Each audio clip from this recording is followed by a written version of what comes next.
All right, all right, all right. Good evening. How is everybody doing tonight? We got Kathy's in the house, Janet's here, Dale from Ohio, JJ, of course, Carol, Ashnet Prepper, Sharon's in the house, Dell is here. So, Delbert Jones. Good evening, everybody. I hope everybody's doing well. I hope you guys have had an amazing week. It's already Friday. Man, I'm telling you what, it's just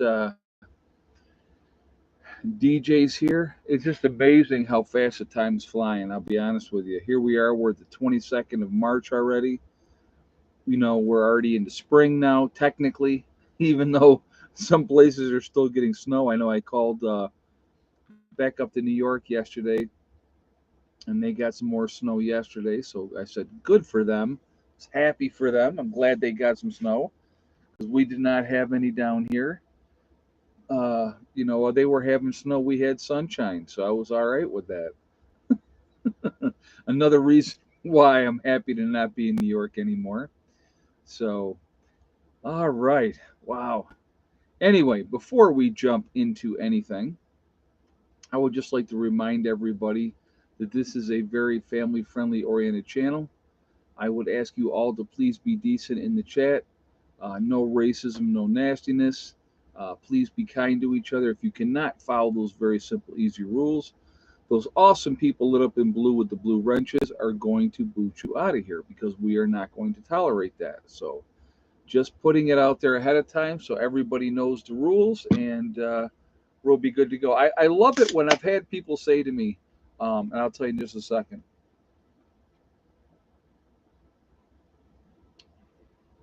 and the trolls will come on and be like, oh, there's no free speech. You can't have free speech on this channel. Exactly. That's exactly right. This is my channel, my rules, and I'm not going to have people coming on here acting like jerks.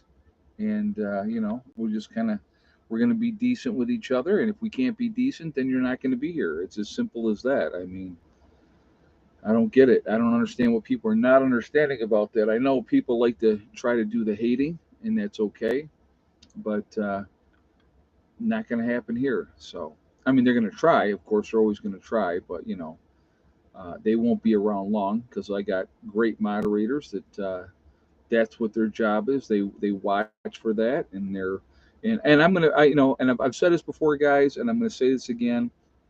My number one moderator, without a doubt, and it's not even close, is JJ. JJ's on top of stuff. He is awesome with all the stuff that he's had going on with his life. He is here on a regular basis, even when he's been in the hospital. And you have no idea how much I truly appreciate what they do because it's they volunteer to do it, and they stay on top of stuff and they make sure that we keep a clean channel here. And I think that that is an amazing thing, and I think that that's awesome. And the rest of my moderators are no slouches either. They're awesome as well. So I'm not, but I'm just going to say JJ is, he's been my number one guy for quite a while here. And again, um, none of you guys know how much I appreciate that. I really, really do. So anyway, all right. A lot of stuff going on, a lot of interesting stuff, a lot of, you know, possibilities and what if, could have, should have's are going on right now. A lot of people are, you know, obviously nervous about things coming up, which is understandable, truly, truly understandable. But at the same time, we have to realize there's always going to be something going on. We have to just try to do the best that we possibly can and take care of our business. And as long as we do that, we're going to be in much better shape. I want to talk about something really quickly. My earlier video today, you saw me starting to spray paint the totes. All right. And I thought it possibly may take 5 cans per tote. Actually takes four. I finished the first tote, finished spray painting the first tote, and it took me 4 spray cans full. So grand total of $10 worth of spray paint. Now And here's what I love. 'Cause guys, I got to tell you, I got the same thing when I was in New York. Okay. Now, when I was in New York, I went out and I picked up spray paint for 99 cents a can. So I picked up like 20 cans because I thought, well, this is going to take a lot of cans to spray paint my 550-gallon tote. So I picked up like 20 cans of spray paint. I think it took me, I don't know, maybe six on that one because it's a much bigger circumference area. Okay, so I had all the spray paint left over, and people were like, "Oh, well, just like in this video that I just did. Oh, that's not going to last. Within a year, it's going to peel off, and it's not going to work, and you're going to have to do more, and blah blah blah." And people talked about putting a cover on it and all that. Okay, well, let me just put it like this: my tote in New York, 550-gallon tote that I spray painted 8 years ago. In that 8 year period of time, I have had to use a grand total of two other cans to do touch ups. Okay. So, when people go on there and they say, oh, well, that's not going to work, you should do this or you should do that. The spray paint does work. Um, you realize that there's going to be issues with it down the road. That's fine. But it's touch up. That's all it is. And for $2.50 a can, that's what I paid for the spray paint. That's not a big deal.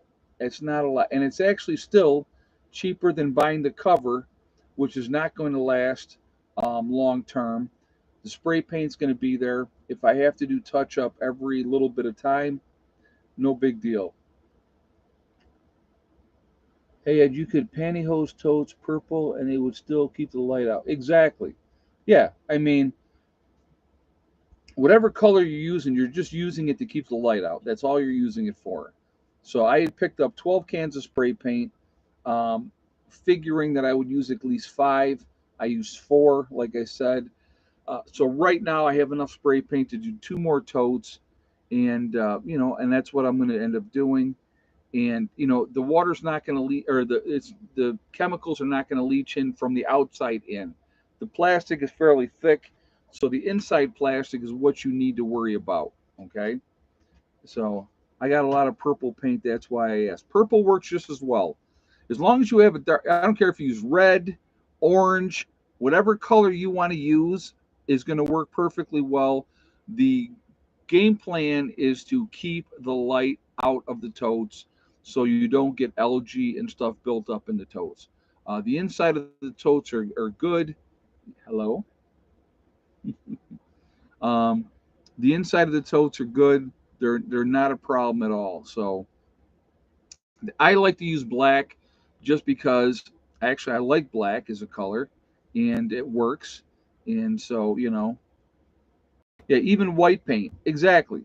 As long as you're putting a layer of something on to make sure that whatever color you feel like you want to use, folks, knock yourselves out. I honestly, whatever color you feel like you want to use, that's your business. I like to use black. That's why I use black. So, um, like I said, I finished the first tote, and actually, Steve and I tonight like rearranged them in the front of there, and I'll show you a video of that in an upcoming video, looking at how they're going to fit the four totes. How are they going to fit in front of the pavilion? And it actually fills in there pretty good. We are going to put them up on blocks so that they're a little bit higher, but you know, and you have a paw on your shoulder. Yeah, well, it was Ella.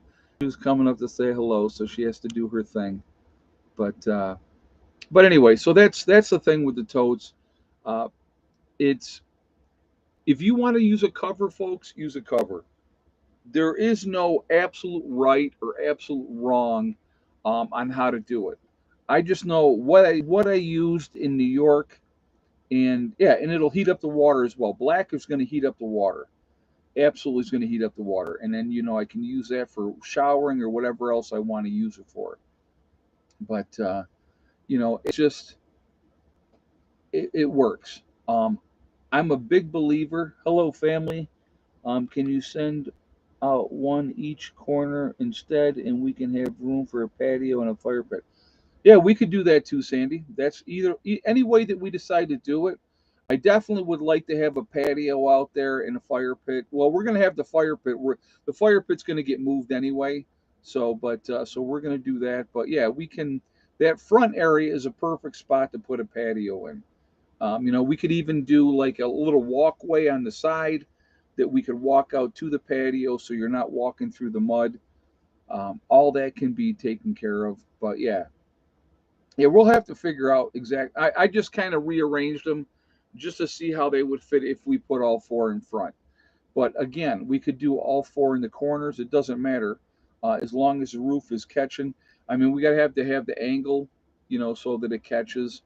Not a big deal, but that the whole thing will work no matter what. So, the gallon tanks that I got 275 gallon tanks. So the tanks that I have, the four tanks for the pavilion, is 1,100 gallons worth of water. Okay. I have two tanks that are going to go behind the backside of the woof's layer. So you're looking at, 550 gallons of water there. So, there's 1,500 gallons plus of water. Plus I have the tote that's in behind the pavilion. That's another 275. And then, each member of the group, of the buildings, like Johnson took a tank, so there's 275 gallons there. Dave took three tanks, which is better than 800 gallons for him. Rob took three tanks, that's better than 800 gallons for him. So again, we got all these different tanks for the different buildings. In this way, we will be in a position where, if you're down here, and even if you were down here on a permanent basis, okay, let's say you were down here, SHTF has happened, and now all these folks are here permanently, right? You're probably not going to go through 800 gallons of water in a week. You're going to be preserving the water, making it last. Literally, and I've explained this a little bit before. I When I wash up, if I'm going to wash up outside, 2.5 gallons of water is what I use for that. How do you keep the tanks from freezing up during the winter? You know what, JJ? I know that the tank back here, it never froze all winter long. It never froze. My tank that I had in New York, that did freeze. I'll be 100% honest. That one froze. The top part, if you took the top off and you looked in, there was a layer of ice. And the same thing probably happened in these ones. There would be a top layer of ice. I don't know how thick it would be, but at the bottom, when you're using the spigot, all winter long, anytime I wanted to go out there and get water out of that spigot, I was able to do so. So the whole tank does not freeze solidly. The way that you can deal with that, okay, the way that you can deal with that is you can partially use a thermal mass on those tanks if you had to. Wood chips, or dirt, whatever the case may be, if you wanted to, which would make it, which would cause it so that it doesn't freeze at all. So I mean, it's completely up to you how you want to do it. I know Rob was talking about putting his tanks higher up in the hill, clearing out a spot, putting them in there, and using the gravity feed to be able to utilize that water, which is not a bad idea at all. So again, it's just a matter of what works, what you want to do, how you want to do it. If you're concerned about freezing, like I said, wood chips. Guys, think about this. You can get wood chips for free. How do you get wood chips for free? Anybody that's working on the power lines, those guys, they got truckloads of wood chips afterwards that they're just looking to get rid of. If you guys remember, when I was in New York before Becky ever came to the property, I had them dump at least 8 loads of wood chips in that area to bring that one area up to a higher level.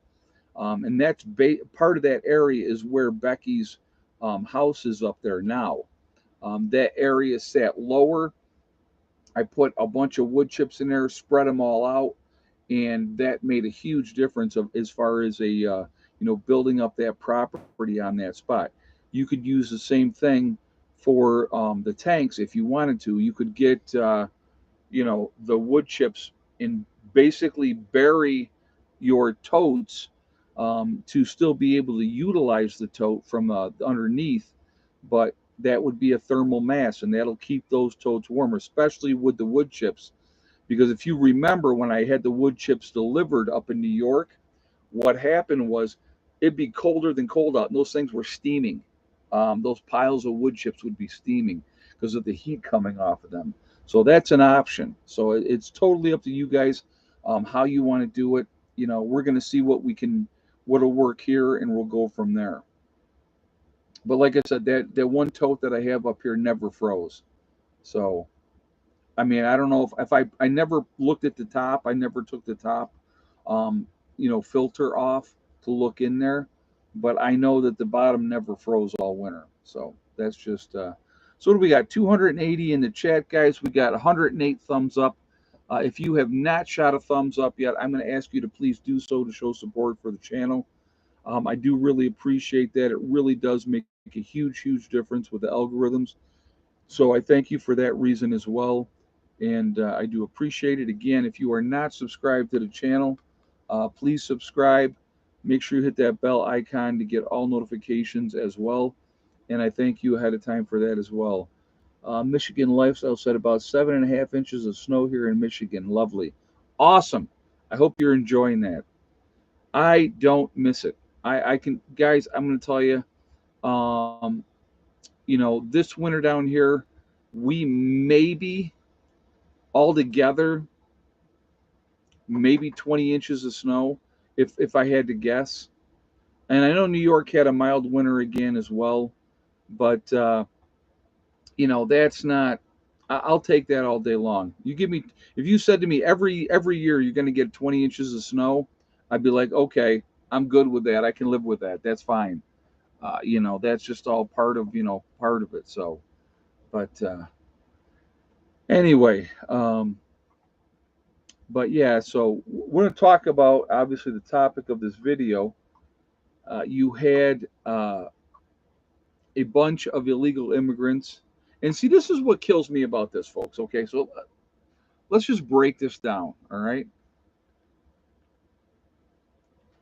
Our government, and it's our government, that ties the hands of Border Patrol, ties the hands of the National Guardsmen that are down guarding the border, all right? What they're allowed to do is a joke. It really is. It really is. So you had a situation down at the southern border where you had a group of illegal immigrants broke down the barriers and pushed their way in past the guardsmen and everybody that's guarding the border. Now, and then they're saying that they're now in custody on the American side. All right, so I got two issues with this, two big issues with this, okay?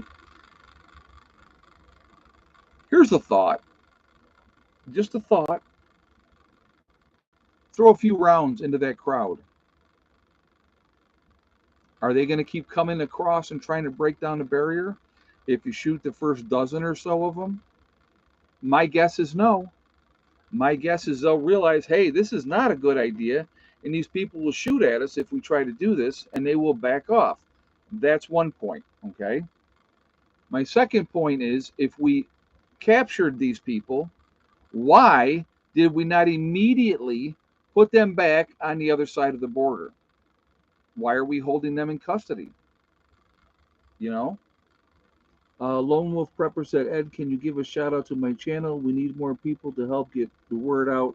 Americans need to organize. Okay, well, there you go, guys. You got Lone Wolf Prepper, a newer channel, I guess. I don't know. I've never seen the channel, so I can't say what kind of content it is, but we'll give it a shot. People go take a look and see what kind of information he's putting out there.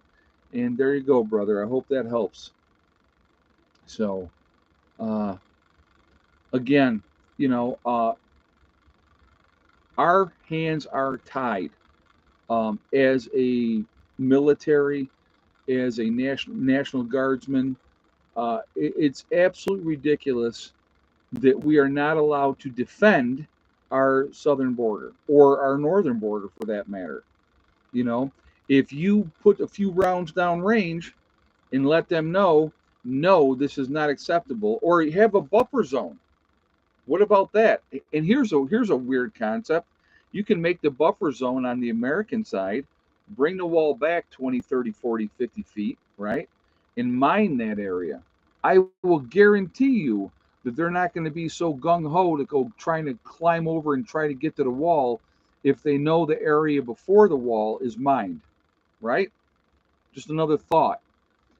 It would be, and let's be realistically, okay? It would be cheaper in the long run to do that. I don't care how much it costs, because the cost of what we are paying for these illegal immigrants, um, yeah, these immigrants are being schooled well before they get to the border. Of course they are. They're being told what to say, what to do, how to do it, to be able to get into this country. Of course they are. But if we nip this in the butt and actually police our southern border and our northern border, don't forget there's that one too. Um, it would make a big, big difference. And if they knew, if these people knew, I'm going to tell you what, it would be in absolutely no time whatsoever that the number of illegals that were coming into the country would be zero. It would be zero. Because if we mined it and we had a shoot on site, if you went into this, like you have, okay, a good example would be North and South Korea, right? They have a demilitarized zone. There is an area that is a no man's land between North and South Korea. And if you go into that area, either the North or the South can shoot you on sight, right? Why don't we do that at our southern border? Why don't we do that? It is costing us, the American taxpayers, so much money, you know, so much money, that it is absolutely ridiculous. Absolutely ridiculous. So it would be cheaper for us to have the military or border patrol have the people down there to do that. It would be cheaper in the long run to have that, have it mined, and if they come through then and try to come in, and they get blown up, that's their problem. That is not an American problem. I saw an article recently, and it said, they were climbing a wall, and they fell off the wall, and they got hurt, and they took them to local hospitals. Why? Why? Roll them back over on the other side. They're breaking the law. They're coming in here illegally. So, you know, we can do something. What are we going to do? Lambslight said, really? We could stop it. We could absolutely stop it if our government would let us. There's the key. If the government, see, here's what people really don't get understand. And I know people get upset. I get upset as well with this constant nonsense that we're being subjected to. Okay. But if somebody wasn't benefiting, remember what I'm saying here, folks. If somebody was not benefiting from these people coming into this country, they would not be here. So who benefits at the end of the day? Think about it. All right. Think about it. Who benefits at the end of the day? Big business benefits. You look at what they're doing right now. You look at what they're doing. They're prioritizing hiring illegal immigrants over Americans. New York State is prioritizing hiring illegal immigrants over New York State. They don't even need a GED. I mean, think about that. I mean, I remember back in the day, like when I went in the military, you couldn't get into the military, folks, if you didn't at least have your GED. If you didn't have your GED or your diploma that you graduated from high school, they would not let you in the military. They wouldn't. So now all of a sudden, you have this whole waiver of, oh, you don't have to have a GED anymore. We'll let anybody in there. You know what you're going to end up getting, folks? You're going to get a bunch of morons. And think about that. How scary is that? Okay. I mean, that's really scary if you think about it. So what do we have to 313 in the chat? We're at 151 on those thumbs up. Again, if you haven't shot a thumbs up yet, please do so to show support for the channel. Again, I do appreciate it. It really makes a big difference with the algorithms. So the more interaction that we have, the better it is for the channel. Again, if you are not subscribed to the channel, please subscribe. Make sure you hit the bell icon to get all notifications as well. I want to reiterate something, folks. Okay, I really want to reiterate this because I think that this is important. If people want to come to this country, there is a right way to do it. Okay, they should not be rewarded for doing it the wrong way. I have no problem, none whatsoever, of immigrants coming into this country, and I don't care where they're from. I don't care if they're from South America. I don't care if they're from Europe. I don't care if they're from Asia. I don't care if they're from the Middle East. If they come into this country the right way, go through the process that we have established and in place to be able to come into this country the right way, I'm like this, and there's a limit, right? There is a limit. I would say, hey, brothers and sisters, welcome. Welcome to the land of opportunity, right? But when you have people doing it the wrong way and they're being rewarded for doing it the wrong way, something is wrong. Something is fundamentally wrong with the government for allowing that to happen. Again, and at the end of the day, it wouldn't happen if somebody was not benefiting from, benefiting from it. It wouldn't happen. It really wouldn't. So if big business didn't say, hey, you know what, we'll hire all these illegal immigrants, we'll hire them, we'll put them to work, because they know they're not going to complain, they're not going to ask for raises, they're not going to be demanding time off and vacation and sick time or bathroom breaks or lunch breaks. They're just happy to be here. They'll work with whatever they have to work with. Who pays for deportations? Well, of course we do. I mean, that's a very simple answer, you know. But the thing is, if you stop them ahead of time before they get in here, you don't have to deport them. And I'm sorry, but you know what? If you're going to be in the United States of America, you need to be, have papers and have, identification of who you are. It's simple. I mean, it is simple. It is such a spit in the face to every immigrant that has come into this country the right way. Think about it, folks. Everybody that's gone through the process and had to get their visas and come in here and get their green cards and try to establish citizenship and all that type of stuff. It is a spit in the face to them that you could just come in through the southern border, go through that, do that, and you're good to go, and everything is fine, and you got no problems, and you're good to go. It's absolutely ridiculous,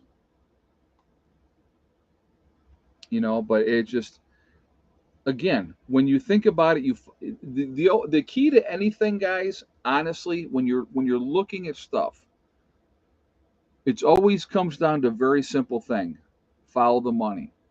Follow the money. Who's benefiting? Who's making money off of it? Where's the money being spent and how it's being spent? That's what it always comes down to. And that's what you have to look at. So how close is the forest fire to you? We have nothing, no warnings of anything close to us at all. So nothing is close here. Actually, we got rain. Um, actually, I'm hearing the rain right now. The rain was coming tonight. I knew that the rain was coming tonight, and it's supposed to rain pretty much through the night, and into the early part of tomorrow. We're supposed to have rain. So, um, you know, we've had a nice little stretch here where we haven't had any rain, but I'm actually hearing the rain. Actually, it's so funny because what I did was, because I knew this rain was coming, so I had a couple empty 5-gallon buckets. So what I did with them, I take them out to the pavilion, and I put them underneath where the water's going to come off of the roof, and the ones that are out there that I have out there pretty much permanently, they're real low because I use them to water the chickens when it comes to that and stuff like that. So before I knew, like I said, I knew the rain was coming, so I like her food dish. I filled up her food dish. I had washed my dishes that I needed to wash before the rain came, and but I can hear the rain coming right now. So I put the buckets that I needed to put out there, so that they can fill back up. And, that's how I collect my water right now. And, I try to use as much of rainwater as I can for whatever I'm going to use. I filled up my Berkey ahead of time as well, so that that's in the process of filtering. And so that'll be full. And that's a 6 gallon Berkey that I have. So it's the Royal Berkey, I think. I think it's a Royal, but it's a six gallons. It'll be up to 6 gallons of water. So, but yeah, it's like, when you're looking at the weather and you're watching the weather and things are coming, you prepare accordingly. Like, so it's like I said, I took care of the chickens today, made sure that I changed out their water, made sure that their food was full, and all that type of stuff too. It's one of those things that becomes part of the normal routine. If that's how you are doing it and that's how you're living your life, you follow the weather. You watch the weather. What's the weather going to do? Can I reload up on my things, and go from there? So, but any water that I'm going to drink always gets filtered, no matter what. The other water can be used for washing up, washing dishes. It's not a big deal at all. So, that's all part of the things that we do here, down at the homestead, that is absolutely very normal. When egg prices were going crazy before Eggland's best brand never changed their price. Oh, really? Now that I did not know. Yeah, and they're in the process of culling birds all the time, and there's this bird flu, that bird flu. There's this to be afraid of. You look at all the cattle that they just recently culled down in Texas. You know, um, there is a tremendous amount of stuff going on, that a lot of times that people like gloss over because there's bigger things going on that we need to be paying attention to. An example of something bigger going on, and again, I had to laugh, to be honest with you, because I knew when the resolution was put up, I said it'll never go. So the United States put up a resolution with the UN for an immediate ceasefire. And see, this is again this is part of the things that I think is hilarious. Okay, and so we'll talk about this for a second. So the UN or the US just put up a resolution to the UN for an immediate ceasefire, in the Gaza Strip. And part of the process of that was the immediate release of all the captives by Hamas, and they would do a ceasefire. That was according to that was the resolution that the U.S. put in. Well, China and Russia vetoed that resolution. Okay, Sean Ryan, guys, he is my daughter's boyfriend. So those of you that are wondering who Sean Ryan is, Sean is my daughter's boyfriend. I like him. He knows that I like him. He wasn't sure if I liked him or not. And I told him when I met him, I said, if I didn't like you, you would know it. But he's good to my daughter. Yeah, that is lying, right? He's good to my daughter. And I'll tell you what, that honestly, at the end of the day, that's all I care about, honestly. They're happy together, and my daughter's happiness is the most important thing to me. And as long as he doesn't lay hands on her, which we've had that discussion, and he's not that type of person, and so that is good as well. But he's a good guy, and I like him, and that's just kind of the way it goes. And so if you see his name pop up, he likes to pop into the streams when I'm doing a stream. So, but I did not see what he said. Oh, he's a smart ass too, guys, just so you know. Yeah, he is a smart ass. So, yeah, so it's so funny. I got to tell you this part of it, which I think is hilarious. Um, yeah, apparently Sean doesn't know that Heather's a professional axe thrower. Exactly, he does not know that. I don't believe he does. Um, but here's what's funny. They say a daughter, if she respects her father, she will marry somebody like her father. or be with somebody like her father. Well, Sean has got, he's got a sense of humor as well. And so that's part of the reason that they get along so well. And he shaves his head and he's got the goatee going as well. And she said to me the other day, she goes, "Oh my God, Dad, I was thinking about it." And she goes, "I'm with somebody just like you." And I think that that's hilarious because that happens a lot. When daughters who actually respect their fathers end up being with somebody like their father. And so if he's like me, then I'm okay with that. I'm absolutely okay with that because I know what she's getting. So, Sean, I'm better looking though. Yeah, well, that's up. That's subjective, Sean. That is subjective. uh, anyway, um, oh God, I'm completely off thought of where I was at. Oh my God, that's too funny. But what do we got? 330 in the chat, guys. We're at 204 in the thumbs up. Let's set a goal for 350, right? Well, it makes it a realistic goal. So that's another 145 thumbs up. So let's see if we can hit 350 thumbs up. So if you have not shot a thumbs up yet, I'm going to ask you to please do so to show support for the channel. And I thank you ahead of time. It really, again, does make a huge, huge difference with the algorithms. So the more interaction that we get with the channel, the better off we'll be. So I do appreciate that as well.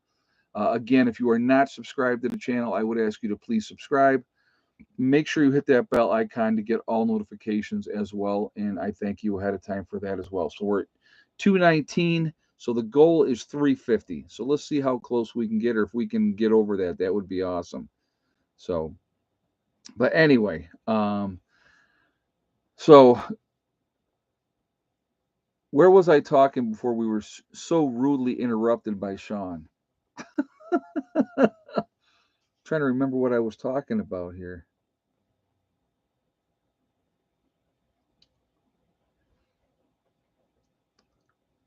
We were talking about the weather. I don't know if we were talking about the weather right before we started talking about that. But yeah, like I said, I can hear the rain right now on top of the camper. So not a bad thing. I should make him a mod. He's not on long enough to turn him into a mod yet, and he's got to earn the trust to become a mod. So he's good, but he's not there yet. We can't give him. See, you don't want to give him too much confidence, folks. Okay, you don't want to let him get comfortable. You don't want that. Uh, but it's not hilarious. It's tragic. What is that all about? What did we miss? I was talking about Hamas. Well, again, the situation over there. Yeah, I know. We were talking about how the UN, Russia, and you had China vetoed that resolution. Okay, and it's all realistically the U.S. knew, and tell me if I'm wrong on this. The U.S. knew that resolution would never pass because number one, okay, let's think about this. Okay, let's think about this. The UN could come up with whatever resolution that they want, and they could say, you need to do this, whatever XYZ country. And in this case, it would be Israel. And Israel could go, okay. Israel doesn't own any kind of allegiance to the United Nations. They can do whatever they want. They're a free country, and I love how, there's this big push that they don't attack this last enclave, um, you know, I think it's greetings time, sir, on me. Well, thank you, RC Kevin. On that case, I will have a sip. So thank you so much. Appreciate the donation and thank you very much. But again, you have the situation where the UN is trying to dictate what Israel can or cannot do. Israel has been clear, very clear on this matter since they started their action. And let's not forget, what was the reason for this action? Ed, you were talking about everything but the topic. Lori, I did talk about the topic too. So let's be realistic. I did talk about the topic as well. We just have gone off the rails onto a new subject in the chat. Okay. Um, but let's look back of why is Israel in the Gaza Strip in the first place. People seem to forget that they were viciously attacked, that more than 1,200 people were murdered, raped, burned, beheaded. People seem to forget that. Hey, Mark, thank you so much for the donation. I do appreciate that. Thank you very much. And yes, and there's still 184 hostages that Hamas has that they are keeping out of, that they're using as bargaining chips. So they killed 1,200 people. Initially, they took more than 250 hostages back into Palestine, or well, into the Gaza Strip. So there's a reason that Israel is doing what they're doing. Okay. And everybody wants to, oh, the poor civilians and blah, blah, blah, blah, blah. Well, you know what? In war, there is collateral damage. That happens. Okay. So Israel's has said from day one, they plan to eradicate Hamas. That is their goal. They are not stopping until Hamas has been eradicated. Right? They couldn't be more clear in their mission statement than what they have said, right? And I will say again, I've said before in my live streams, Israel, in my opinion, has 100% my support for what they're doing because I feel it's justified of what they're doing. I don't care if they kill 100,000 civilians. Okay, I don't because why do I not care? Why do I not care? Think about what we do, the United States of America.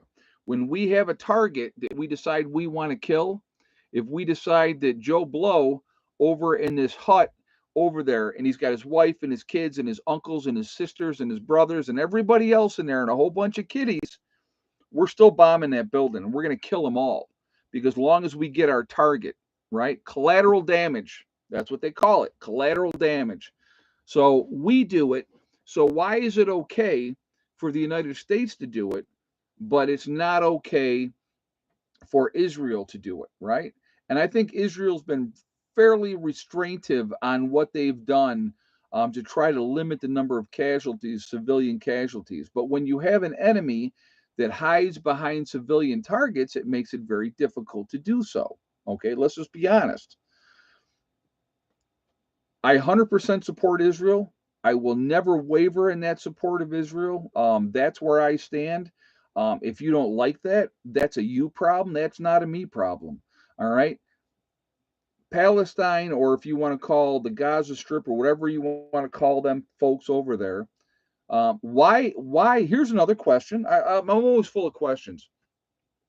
How come Egypt isn't opening up their doors and saying, hey, you guys are all Muslims too? Come here where you can be safe. They're not doing that. Where's the other Muslim countries standing up? Syria, right? All these other Muslim countries. Where's Iran saying, hey, come here. We'll take you over here. You can come here and you can be safe. They're not doing that, folks. Why is that? That's a question, right? Why aren't all these other Muslim countries doing that? Yeah, Egypt can't take care of itself. Well, that's a true point, but I'm just making a point. You know what I'm saying? If they cared so much, see, there's the point. If they cared so much about the civilians and were so worried about the civilians being in harm's way, why aren't these other countries, why aren't these Muslim countries opening their doors and saying, come here where you can be safe? Why not? That's a good question, right? So again, and you got to understand too, these are the same people in I don't know if they want to call them Palestinians. I think that's what they're called as Palestinians in the Gaza Strip. These are the same people that when they dragged dead bodies of Israelis through the streets, they were cheering. Don't forget that either, folks, okay? They were cheering. Well, I wonder if they're cheering now, okay? So, I mean, you have to look at things from a realistic perspective, not just, oh, these poor people are the victims. They're not the victims. They are not the victims. They have brought this upon themselves. This is of their own making. And there's that old saying, if you make your bed, you got to lie in it. You reap what you sow. Okay. And so I have zero, zero sympathy for anybody in the Gaza Strip. They've done it to themselves. They've done it to themselves. And if they don't like it and they want to get out of there, then let these other Muslim countries that supposedly are their brothers and sisters, right? Because they're all Muslims. Why are they not taking them in? There's another question. So there you go. So there's my thought on it. So go Israel. I hope they razz the whole thing right to the ground. That's what I hope. I hope they eradicate Hamas, and Hamas is never able to raise its ugly head ever again. And Israel needs to do what it needs to do to make sure that that doesn't happen, and good for them. So there's my take on that. So what do we got? We got 313 in the chat. We're at 241. The goal is 350. So we're 109 away from the goal, guys. So again, if you have not shot a thumbs up yet, I would ask you to please do so to show support for the channel, and I thank you ahead of time. Also, again, it really does make a huge, huge difference with the algorithm. So the more interaction that we have, the better it is for the channel. So I do appreciate it for that reason as well. Again, if you are not subscribed to the channel, I would ask you to please subscribe. Make sure you hit that bell icon to get all notifications as well. So we're going to do egg count here in just a second, so give me just one moment, but I'm going to tell you this again. Israel's got the stones, or the balls, whatever you want to call it, to do what the United States never will do. We don't finish crap. We go in, we fight, we play games, we let a lot of our people die, we kill a whole lot of them, and then we leave. That ain't the way it's supposed to be.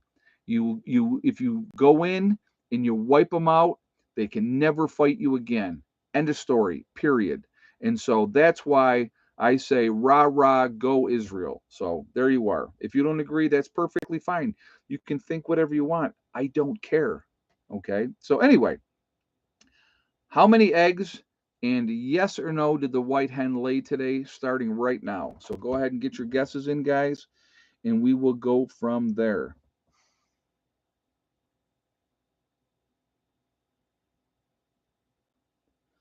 Give you guys a moment to get your guesses in, and I'm going to take another drink of green tea in the meantime. So we're 251 on the thumbs up. We need 99 more, guys. 99 more for the thumbs up. So to get to our goal of 350. So we'll see. I don't know if we can make it. I don't know. We'll see what happens. But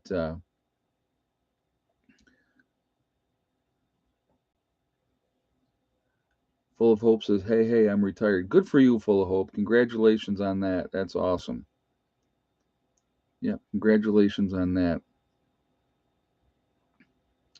All right. So one of my moderators, who's also a hardcore member, is the right answer today, and that would be Kathy. If you had the same guess as Kathy, with 5 eggs and yes for the white hen, then you are 100% correct. So congratulations to Kathy. She wins quite a bit in the private chat as well, but I think this is only maybe the second or third time in the main live stream that she's had the correct answer. But Kathy is the winner. She's won absolutely nothing, but she is happy about it, and that's the important thing. So congratulations to Kathy. Yeah, I went out there again looking for that 6th egg, guys. I was like, come on, one more, one more. But no, 5 was the number today. I'm happy with that. Are you kidding me? If they lay 4 or more, I'm absolutely happy with that. They're nice and steady. So 5 out of 6 hens laid. I'm absolutely good with that. So we've had twice so far, I think twice, where all 6 have laid. So, but yep. So that's anyway. There is a lot of interesting stuff going on right now, folks. I think that Hey Ed, how rule is rule enough to be when SHTF? My advice, honestly, forest ghost preparedness. Good question, and I appreciate the question. The further away from society that you can be, the better off you're going to be. That's absolutely my advice. If you live in the city, if you live in suburbia, even if you live in a small town, and when I say a small town, I mean under 5,000 people, it still can be a very dangerous place in a very dangerous time. Because what's going to happen, especially like in small towns are going to circle the fences. They're not going to let anybody in, but they're going to try to control everybody that's in that town. Okay. Uh, Suburbia and the cities are going to be an absolute nightmare. And that's my opinion. And I absolutely believe that to be true. The farther out you are, the better off you're going to be. Like, so people will say to me, well, you're not real close to a hospital or, a gas station, or you're not close to a grocery store. I'm okay with that, because when the time comes, it is going to be, less likely in the very beginning of a true SHTF event that we're going to be tested out here. And I will tell you this here, and I truly believe this to be the case because of where I live, and it's very, very country is where I live. Okay, and everybody, they do their own thing. They all prepare to a degree, even though they don't call them. So, how old are my chickens? My chickens are just a year old, Lori. My chickens are just a year old. Um, so and I don't know how old Lucky is. I have no idea because he just showed up. So, but anyway, the people in this neighborhood where I live, on the road that I live in, I can't even really call it a neighborhood because nobody's like super close to each other. But I truly believe that the people up on this road that I live on will come together because it's in their best interest to come together. We would cut off access to the area of where we're at. If that means dropping trees across the road so people can't drive in, I think you would see that happening. Um, so I really truly believe that the farther out you are, the more isolated you are, the long-term chances of survival are better because of that. Also, it depends on the level of preparation that you have. It depends, so that's number one. The farther out you are is going to be the better you are, okay, because of not a huge population of people. That's the key. That's number one, okay. Number two is going to be your access to water, how much food you have, right? So, how much food do you have stored up? Number three would be what kind of livestock do you have on your property? Can you sustain them? Can you keep them going? Can they continue to survive and thrive after an SHTF event? The other thing would be, gardening. What kind of gardens do you have? Okay. I mean, if you have decent gardens and you grow a lot of your own food, and if you know how to hunt and fish, if you have access in your area to those things, that's all a good thing. That's all a good thing. Guys, again, too, if you have something that you want to say that you want to have stand out for me, all cap locks, please, because it really does make a big difference that way. So we're at 263 on a thumbs up. The goal is going to be 350. So again, if you have not shot that thumbs up yet, we still got 319 people in the chat. So if you have not shot a thumbs up yet, I'm going to ask you to, again, to please do so to show support for the channel. And I thank you ahead of time for that. What are your feelings on what's happened in Moscow? RC Kev, good question, and thank you so much. I appreciate the donation as well. I saw that there was an attack, and again, let's look at this in perspective. Where was this attack? Right? Attack was at a movie theater, I believe, is what it was, or a show. There was a show going on, and people were in there, and that show was attacked. I think they could had a capacity of like 3,500 people, I believe. They said 40 plus people were killed, over 100 people were injured. Several perpetrators came in and attacked while that was going on. Terrible situation. A Muslim group his claimed responsibility for that situation. It was a concert. Okay. Um, a Muslim group claimed responsibility for that. So there was more than one attacker. Okay, I don't know how many attackers there were, because I'm just getting a little bit of information about what had happened there. I am going to continue to encourage you to be extra, extra careful when you are in large crowds, because those are going to be target areas for bad actors. They're going to look for large gatherings of people where it is, a gun-free zone, that they are checking people to make sure people don't have weapons when they're going into these concerts.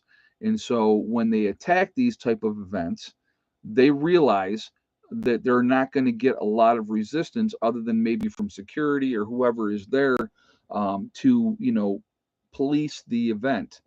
So you have a potential for a lot of victims, which is exactly what happened right now in Moscow. Um, Very sad situation. But when you have people that are hell bent on doing evil things, you're not going to stop them. You're not going to stop them.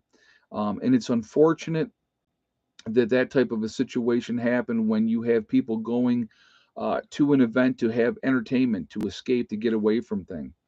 Mr. Rose says 6 point match. Docs said the identical twins are often not 6 point match, referring to kidney transplant for the wife. We are blessed. Keep up the videos. Oh, cool. You were a match for your wife's kidney. That's awesome. And that happens a lot. And I don't know why that is. But that's good that you're able to do that for your wife. And that's awesome. Thank you again for the donation, Mr. Rose. I appreciate that. You have that happen a lot. Husband and wife will get together. And if one needs a kidney for whatever reason, there's a match with that spouse, which is amazing to me. And it happens quite a bit, to be honest with you.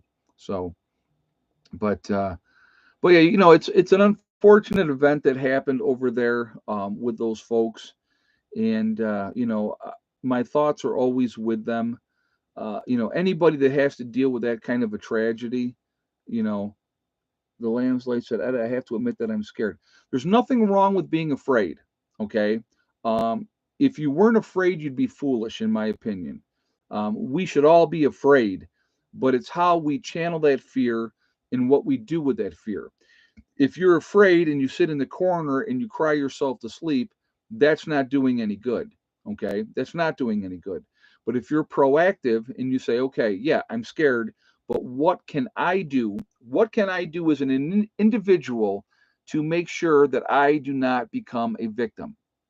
It's actually that simple. And then do something to make sure you are not a victim. That's where it comes down to, folks. Um, that's what it comes down to. Making sure you're not a victim, taking care of your business. Um, how did you know I cry in a corner? Heather told me, Sean. She told me you go in there and you wrap yourself around Caesar. You got him in your arms and you cry into his fur. So, but again, it's we can we can do something about that fear. So fear is not a bad thing. Nothing wrong with being afraid. Um, I have been in many situations through my life where I'll be honest with you guys, scared to death. It was that fight or flight situation, and I kind of always choose fight, but that's just me. But I've been in those situations, and you have to make and see, this is what people don't understand about those type of situations. You have seconds. That's what you have to make a decision of what you're going to do. How are you going to act? What are you going to do? Are you going to run? Are you going to fight? And if you're going to fight, what are you going to do? And how are you going to do it? You literally have seconds and you have to make a decision. And I ain't no runner. I don't run. So, I'll try to talk my way out of it if I can. If I can work my way out of a situation by talking, I will do that. But you get to that point where you realize that's not going to happen and you have to act in a certain way and you do what you have to do. Um, and that doesn't make you a tough guy. It doesn't make you a badass or any of that type of situation. It really doesn't. But That if some SHTF event doesn't happen soon, um, we will live under so much control and rules that life won't be worth living anyways. You know, it seems like more and more and more that more control is being put upon us.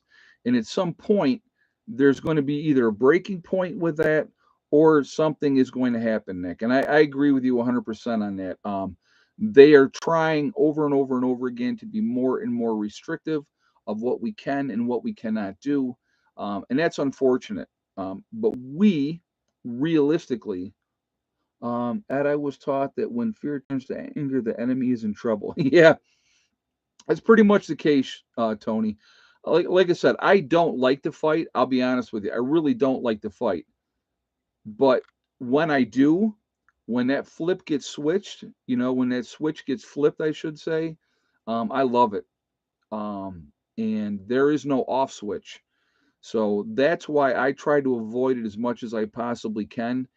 Because once I have crossed that line, I really enjoy it, and that's not a good thing. That's not a good thing. So, and again, like I said, I am not a tough guy. I don't want you guys sitting here thinking, oh, Prepper Nurse One thinks as he's Mr. Billy Badass. I am not, not at all. I will do everything in my power to avoid a situation if I possibly can. But if I am backed into that corner, man, you are not knowing what you're unleashing, and it's not a pleasant thing, and I will do what I have to do. That's always been the way I've been. And so, that's kind of where I have no problem going there. I really don't. I don't want to go there, but I have never had a problem going there. So, anyway, let's grab my rain soaked, lovely, dirt soaked list. I'll show you. It's lovely. That's what happens when it sits out in the rain for 2 weeks. But anyway, we got 314 on the in the chat. We got 187 on the thumbs up. So we are 63 away, guys. The goal is full of hope. Ed, you are my superhero. Thank you so much, dear. I appreciate that. Thank you for the donation as well. Really appreciate that. Goal is 350, guys. Let's see if we can hit that goal of 350 thumbs up. We are now 60 away. We just hit 290. So we need 60 more thumbs up. Can we do it? I don't know if we got enough time, but we'll see what happens. So if you have not shot a thumbs up yet, please do so. And I do appreciate that. Again, it really does make a huge difference with the algorithm. So I do appreciate that for that reason as well. Again, if you are not subscribed to the channel, I would ask you to please subscribe. Make sure you hit that bell icon to get all notifications as well. All right, we're going to start out with Heavenly Hills Homestead. That is Ryan growing giant vegetables. Really interesting to see what he's going to do this year. He's going to be doing some stuff here at the homestead as well. So that should be fun as well. I'm looking forward to seeing all of that coming together and that type of thing. We have Icky Can up in Canada doing his thing up there, living off grid. Really, really good guy. I would ask you to show him some support as well. We have Angry Prepper down in New York City. Jason is a good guy as well. Definitely worth the support. An asset to any prepper group that he is in. I'm going to tell you that right now. There is Alaska Prepper. That is Rudy. He's up in Alaska doing his thing up there. Real good guy. Definitely worth to listen to. You have Alaska Granny. Alaska Granny is a good lady too. Definitely worth to listen to. You have Sean James with the Sean James channel and My Self Reliance. Two different channels, same guy, master builder. Uh, Unbelievable to watch his journey. He lives off grid as well up in Alaska, or up in Canada, I'm sorry. He just put a video up where he's starting, he put in a driveway to the one area, and he's going to be starting another building. And so he's getting the area ready to putting another building in. So it's really, really interesting. Can't wait to watch that. He's a nut job, but he's good. He's good at what he does. Let's see. We have Demcad. Demcad is a good guy as well. Straight shooter, just says it like it is, and I like him as well. There is Corporal's Corner. You have Bjorn Hansen.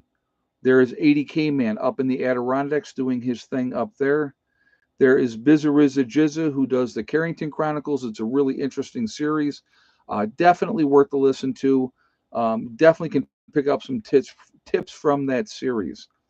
There is Marfugal News, Adam and Dax out on the West Coast doing their thing out there in Seattle. Adam is a good guy, definitely worth to listen to. You have Magic Prepper in North Dakota. There is Wranglestar, that is Cody, doing his thing out west. Really worth to listen to. A lot of good information on his channel. There is Red Poppy Ranch.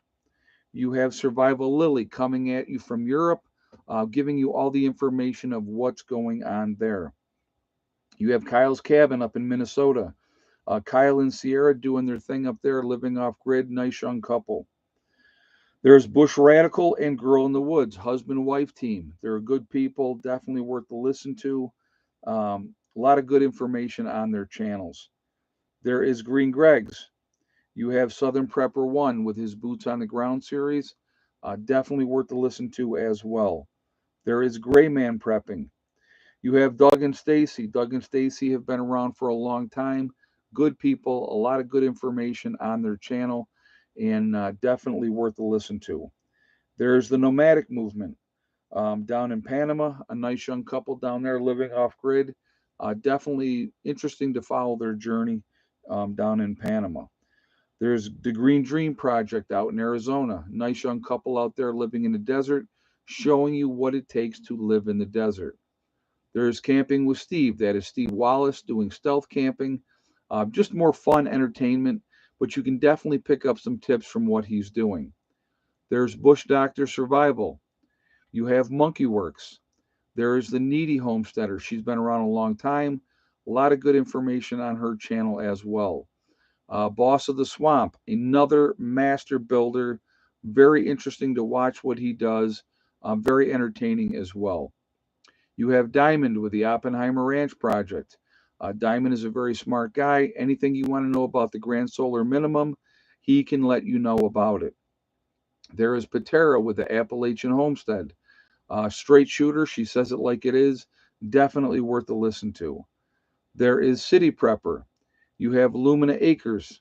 There is Suspicious Observer, giving you all the information of what's going on with the sun, with the solar flares and everything like that. Very interesting. There is Bear Independent. You have the Uneducated Economist. There is Bushcraft Bear in the Canary Islands of La Palma. You have Mary Greeley News, giving you all the latest of what's going on with Yellowstone, all the earthquakes and everything like that, and the uplift. Very interesting to watch what she's doing. There's Adapt 2030. You have Malachi's Corner. There's Truth Be Told with Tara. If you're going to get your weather, folks, there's only one guy you should be getting your weather from, and that is Ryan Hall, y'all.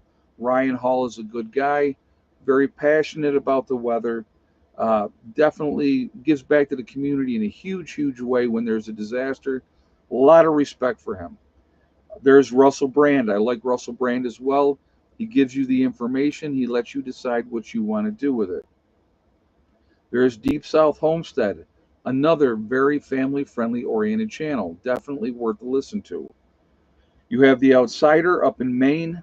There's Betting on Alaska. He is the son of Bush Radical and Girl in the Woods. Nice young man starting his journey of living off-grid up in Alaska. There's The Fit Farmer. You have Prep Rebel. Simple Life Reclaimed. There is Townsend's. Townsend's is showing you what it's like to live in the 1800s and what you need to do to be able to do that. That's worth listening to. You have The Prepared Mind. There's Pinball Preparedness down in Tennessee. There's East Tennessee Preparedness. You have The Economic Ninja. And last but not least, Little House Off-Griddy. A lot of good channels out there, a lot of good information. I do believe we should be supporting each other. I know a lot of you guys put other channels in the chat that you like as well, and that's perfectly fine. I have no issue with that. We're at 301 on thumbs up, guys. We need 49 more thumbs up. We're running out of time. So if you have not shot a thumbs up yet, I would ask you to please do so to show support for the channel. Let's see if we can hit that 350 number. I kind of made it high to see if we could do it. So we'll have to see if we can get there. But 350 I don't think is out of the question. So if you have not done so yet, please do so. Again, if you are not subscribed to the channel, please, how do I find like-minded people? We'll talk about that in just a moment. If you're not subscribed to the channel, please subscribe. Make sure you hit that bell icon to get all notifications as well. Great question, Tam. I'm glad you asked that. How do I find like-minded people? Word of mouth is one thing. You can talk to your friends and your neighbors. See if you can find people that are in the same mindset that you are. That don't think you're crazy for what you do. That's one way you can do it. You can try to reach out to groups that are out there. If you know that, excuse me, if you know that there are prepper groups out there, there are, like, if you go into Facebook, there's prepper channels. Go into those channels, see if anybody's local to you. You can put an ad in a paper looking for like-minded people, and then you're going to have to filter them out, what works and what doesn't work. So why don't you have wind turbines also to back up your batteries along with your solar systems? The reason that I don't use wind turbines, that's actually another really good question. Too many moving parts, too much of a chance for breakdown. The smarter thing for me to do, to be honest with you, would just be add more solar panels to increase my input in the wintertime. Like, right now, I haven't run my generator probably 9 days, at least 9 days. The weather's been decent enough. We've been getting enough sunshine that I haven't had to. So, wintertime, it's a very short time period where I have issues. And so, realistically, the smartest thing for me to do, I could put wind in there, but again, too much of a opportunity for breakdown, too many moving parts.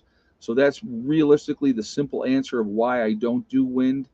I would like to set up hydro as well, because as long as the creeks are flowing, I could get power that way as well. So I think that would be another option. Again, a lot of moving parts, but it wouldn't be a bad idea to have some just to have as a backup, as far as that goes. So that is an option, and I may do that down the road just for the extra power source, and the extra boost for the batteries. But again, if I'm going to run, so here's the crux. Okay, if I'm going to run a wind turbine, I have to do it right at the top of the hill here. That's a long run for a line to run into the batteries. If you don't have your batteries right there where your wind turbine is, you're losing a lot of power that way as well. So that's just something to think about. So we're at 312. We need 38 more, guys. 38 more thumbs up to hit our goal of 350. So let's do this. We are Legion. We are many. We are all over the country. We're all over the world. We are a huge network of people.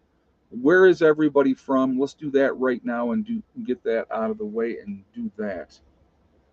So keep those thumbs up coming. We got Bubba 1 from Michigan, Vicky in Southwest Iowa, Okie Forge in Nowhere, Oklahoma, Clyde in Inverness, Florida, Janet up in BC, Canada, Lori in California, Missouri in the Ozarks with Delbert, Tam in South Carolina, Central Virginia with Janet, Hillsboro, Oregon with Chewy, Fayetteville, North Carolina with Carol, Emil up in BC, Canada, Western New York, Palatka, Idaho with Janita, Ireland is full of hope, Southern Tennessee, West Virginia, Sacramento. We have Virginia with Critter Lover, Alabama's in the house with Mary, middle of Michigan with Whispering Pines, Hilly, Missouri in the Ozarks with Off-Grid Living, Leesburg, Florida with Joan, Greenlee County, Arizona with Codster, Traveler in Dallas, Ontario, Canada with Dave, St. Augustine, Florida with Stealth Mode, Brad in Missouri, Sandusky Bay, Ohio with T, Lewiston, Michigan. We have Western North Carolina. We got Kansas with JM, Michigan again with Bubba 1, California's in the house with Denise, Palm Springs, California with Boo Boo. We got Tim in Virginia, Huntsville, Alabama with Red's Homestead, West Central Ohio with Dale, Brian in the hills near Bath in the UK, Dust Devil coming at us out of Texas,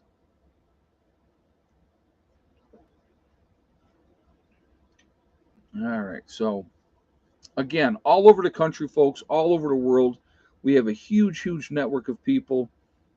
There's a lot of us out there, a lot of people on stealth mode, not letting people know anything about what they're doing. But there's a lot of us out there. If we ever came together, there would be no stopping us, to be honest with you. If we got organized, it would be scary. The governments would fear preppers. They fear preppers now, but they would really fear preppers if we organized. So, what are we at 320? We need 30 more thumbs up, guys, and we are running out of time. Can we do it? Can we hit 30 more thumbs up in the time that we have left? So, again, just for fun, let's see if we can hit that 350 mark with the thumbs up, and I do appreciate that again ahead of time. I'm always going to encourage you guys to prep and continue to get ready. That's my main goal. My main goal is to make sure you guys are not victims. I don't want you to be victims. They already do. Yeah, they do.